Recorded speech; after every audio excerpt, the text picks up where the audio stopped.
ನೀವು ಬೆಳಗಾಗೆದ್ದು ಮನೆ ಕಸ ಗುಡಿಸ್ಬೇಕು, ಹೊರಗೆ ನೀರು ಹಾಕಬೇಕು, ರಂಗೋಲಿ ಬಿಡಬೇಕು.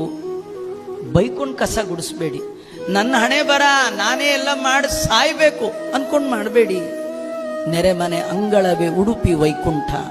ಭಗವಂತ, ಇದು ನಿನ್ನ ಮನೆ, ಇಲ್ಲಿರುವವರೆಲ್ಲ ನಿನ್ನ ದಾಸರು, ನಾನು ಮಾಡೋದು ನಿನ್ನ ಪ್ರೀತಿಗಾಗಿ ಮಾಡ್ತೇನೆ ಅಂತ ಮಾಡಿಬಿಡು.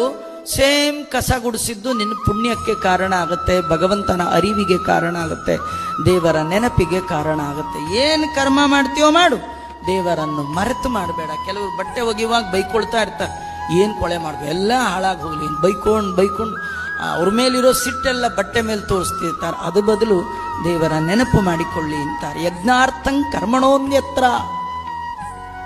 ಎಲ್ಲ ಕರ್ಮಗಳು ಇರೋದು ಭಗವಂತನ ಪ್ರೀತಿಗಾಗಿ. ಯಜ್ಞೇನ ಯಜ್ಞ ಮಯಜಂತ ದೇವಾಹ. ದೇವತೆಗಳು ಯಜ್ಞನಾಮಕ ಪರಮಾತ್ಮನನ್ನ ಯಜ್ಞಗಳಿಂದ